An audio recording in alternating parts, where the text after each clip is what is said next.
दोस्तों जय माता दी। माँ दुर्गा तेरी सदा ही जय हो। दोस्तों नवरात्रि की दुर्गा अष्टमी महानवमी पर इस बार पूरे 150 वर्षों बाद अद्भुत संयोग बन रहे हैं।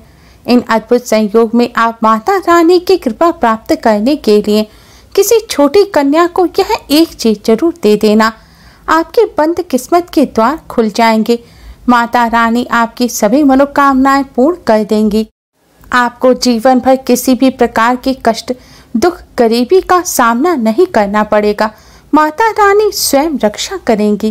दोस्तों नवरात्रि का पावन पर्व माँ आदि शक्ति दुर्गा को समर्पित होता है। नवरात्रि में ऊर्जा की देवी माँ दुर्गा, धन की देवी माँ लक्ष्मी और विद्या की देवी माँ सरस्वती का पूजन किया जाता है। नवरात्रि नारी शक्ति के और कन्याओं के सम्मान का भी पर्व है। इसलिए नवरात्रि में कुंवारी कन्याओं को पूजने और भोजन कराने की परंपरा है। हालांकि नवरात्रि में हर दिन कन्याओं की पूजा करने की परंपरा है, लेकिन नवरात्रि की दुर्गा अष्टमी और महानवमी को कन्याओं का पूजन अवश्य ही किया जाता है। दोस्तों आज हम आपको एक ऐसी चीज के बारे में बताने जा रहे हैं। अगर यह छोटी सी वस्तु आपने नवरात्रि की महाअष्टमी या महानवमी के दिन किसी छोटी कन्या को उपहार में दे दी तो माता रानी की कृपा से आपके जीवन में छाए संकटों के बादल दूर हो जाएंगे, पापों से मुक्ति मिलेगी, साथ ही सुख, समृद्धि और सौभाग्य की प्राप्ति होगी। माता रानी की कृपा से मनचाहा वरदान प्राप्त होगा और माता रानी की कृपा से पूरे साल भर धन की कोई कमी नहीं रहेगी। दोस्तों इस बार नवरात्रि की महाअष्टमी यानी कि दुर्गा अष्टमी 11 अक्टूबर दिन शुक्रवार को है और महानवमी का पर्व भी 11 अक्टूबर को मनाया जाएगा। नवमी पर जो हवन किया जाता है वह 12 अक्टूबर को किया जाएगा। इस बार नवरात्रि की महानवमी 12 अक्टूबर को सुबह ही समाप्त हो जाएगी। इसलिए इस बार दुर्गा अष्टमी और महानवमी पर जो कन्या पूजन किया जाता है वह 11 अक्टूबर को ही किया जाएगा और 12 अक्टूबर को विजयदशमी का पर्व मनाया जाएगा। दोस्तों नवरात्रि में आने वाली अष्टमी को महाअष्टमी और दुर्गा अष्टमी के नाम से जाना जाता है। इस दिन माँ महागौरी का पूजन किया जाता है। माता महागौरी की आराधना करने से व्यक्ति को सौभाग्य की प्राप्ति होती है, साथ ही सुख समृद्धि में भी कोई कमी नहीं आती। महाअष्टमी के दिन कन्या पूजन करने से माँ महागौरी की असीम कृपा प्राप्त होती है। कन्याओं को माँ दुर्गा का साक्षात स्वरूप माना जाता है और नवरात्रि की महानवमी के दिन माँ सिद्धिदात्री की पूजा करने का विधान है। माँ सिद्धिदात्री अपने भक्तों को समस्त प्रकार के सिद्धियाँ प्रदान करती हैं। इतना ही नहीं, माँ सिद्धिदात्री शोक, रोग एवं भय से मुक्ति देती हैं। सिद्धियों की प्राप्ति के लिए मनुष्य ही नहीं, देव, गंधर्व, असुर, ऋषि आदि सभी इनकी पूजा करते हैं। भगवान शिव भी इनके आराधक हैं। महानवमी के दिन माँ सिद्धिदात्री की पूजा करने के बाद कन्याओं का पूजन करने से माँ सिद्धिदात्री की कृपा से यश, बल और धन की प्राप्ति होती है। दोस्तों नवरात्रि में कन्या पूजन को सबसे ज़्यादा महत्वपूर्ण माना जाता है। जो भक्त नवरात्रि के व्रत भी नहीं रख पाते हैं उन्हें भी कन्या पूजन अवश्य ही करना चाहिए। कन्या पूजन के बिना व्रत और पूजन का पूर्ण फल प्राप्त नहीं होता। नवरात्रि पर कन्या पूजन करने से माँ प्रसन्न होती हैं और अपने भक्तों की हर इच्छा को पूर्ण करती हैं। शास्त्रों के अनुसार कन्या पूजन से सुख, शांति और मोक्ष की प्राप्ति होती है। जो भी भक्त माँ की कृपा प्राप्त करना चाहते हैं उन्हें नवरात्रि की अष्टमी और नवमी पर कन्या पूजन अवश्य ही करना चाहिए।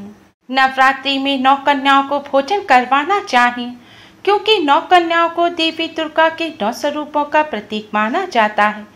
कन्याओं के साथ एक बालक को भी भोजन करवाना चाहिए, क्योंकि बालक को बटु भैरव का प्रतीक माना जाता है। माँ के साथ भैरव की पूजा आवश्यक मानी गई है। 2 वर्ष से लेकर 10 वर्ष तक की आयु की कन्याओं का कंजक पूजन करना चाहिए। कन्याओं को घर में पधारने पर उन्हें देवी स्वरूप मानकर सम्मान पूर्वक आसन पर बिठाकर उनके पैर धुलवाने चाहिए। उसके बाद कुमकुम से तिलक करें, लाल रंग की चुनरी उड़ाएं, माता रानी का ध्यान करते हुए पूजन करें और जो भोजन आपने प्रसाद स्वरूप बनाया है उसे माता रानी को अर्पित करने के पश्चात कन्याओं को खिलाएं। भोजन कराने के बाद आप कन्याओं को उपहार अवश्य ही दें और पैर छूकर उनका आशीर्वाद लें। दोस्तों, अगर आप किसी कारणवश कन्या पूजन नहीं कर पा रहे हैं तो भी आप नवरात्रि में किसी कन्या को यह एक छोटी सी चीज़ अवश्य ही दे दें। इससे आपको माता रानी का भरपूर आशीर्वाद प्राप्त होगा। माता रानी को खुश करने के लिए और माता रानी की कृपा प्राप्त करने के लिए सबसे पहले आप एक लाल रंग की चुनरी लें और इस चुनरी को माता रानी के सामने बिछाकर रख दें। अब इस लाल रंग की चुनरी में आप कोई मौसमी फल रख दें। मौसमी फल में आप केला या नारियल रखें तो ज़्यादा शुभ रहेगा, क्योंकि केला भगवान श्री हरि विष्णु को अति प्रिय है और नारियल को श्रीफल कहा जाता है जो माँ लक्ष्मी को प्रिय है। दोस्तों, चुनरी में फल रखने के बाद आप इस चुनरी को अपने दोनों हाथों में लेकर माता रानी के सामने हाथ फैलाकर खड़े हो जाएं और आपकी जो भी मनोकामना है वह माता रानी के समक्ष रखें। माता रानी से अपनी मनोकामना पूरी करने की प्रार्थना करें, अपनी झोली भरने की प्रार्थना करें। प्रार्थना करने के बाद यह चुनरी और फल आप किसी छोटी कन्या को दे दें। ध्यान रखें, आपको 2 वर्ष से 10 वर्ष तक की बीच की उम्र की ही किसी कन्या को यह चुनरी और फल दे देना है। चुनरी फल देने के बाद आपको कन्या के चरण छूकर आशीर्वाद अवश्य ही लेना है। दोस्तों, लाल रंग को पृथ्वी का प्रतीक माना जाता है और लाल रंग माता रानी का पसंदीदा रंग है। माता रानी की लाल रंग की चुनरी में इस तरह फल रखकर किसी कन्या को भेंट करने से आपके अच्छे कर्मों का फल आपको कई गुना वापस होकर मिलेगा।